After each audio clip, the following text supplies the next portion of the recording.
বর্তমানে দাঁড়িয়ে আছি খুলনার বৈকালী মোড়ে। আজকে আপনারা জানেন সরকার ঘোষিত যে লকডাউন, সে লকডাউনের আজকে 11 দিন চলছে। 11 দিনে খুলনার যে করোনা রোগী এবং মৃত্যুর সংখ্যা দিন দিন বেড়েই চলছে। প্রতিদিনে করছে নতুন রেকর্ডের পর রেকর্ড। এর ভিতরে গত পরশু দিন 9 তারিখ সবথেকে বেশি যেটা ছিল, আপনার 27 জন মৃত্যুবরণ করছে আমাদের খুলনায়, এবং গতকালকে 10 জন, সর্বনিম্ন 10 জন মৃত্যুবরণ করেছে আমাদের খুলনার 3টি হাসপাতালে।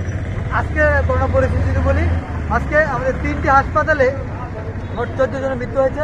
খুলনা করোনা ডেডিকেটেড হাসপাতালে 8 জন, জেনারেল হাসপাতালে 4 জন এবং বেসরকারি গাজী মেডিকেল কলেজে 2 জনের মৃত্যু হয়। এর ভিতরে 12 জন করোনা আক্রান্ত ছিল এবং 2 জন উপসর্গ নিয়ে মারা যায়।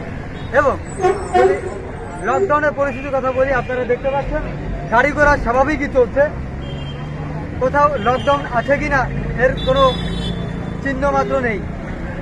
সরকার যে আমাদের লকডাউন ঘোষণা করেছে, কঠোর লকডাউন, তার আনুষঙ্গিকে আমাদের প্রশাসন পর্যাপ্ত পরিমাণে রয়েছে মাঠে, তারা দেখছে, তারা ব্যবস্থা নিচ্ছে, জরিমানা করছে, অকারণে তারা বাইরে বেরোচ্ছে।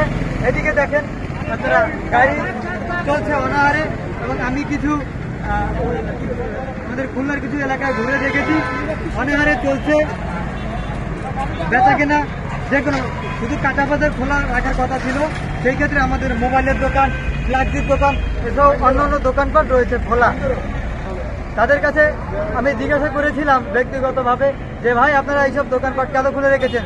তারা তখন বলেছে সরকার যে লকডাউন দিয়েছে আমাদের ভালোর জন্য দিয়েছে, কিন্তু এই লকডাউনে আমাদের সংসার পরিচালনা করতে হয়। এই ব্যবসার প্রতিষ্ঠান যদি আমি না খুলি তাহলে আমার সংসার কিভাবে চালাবো?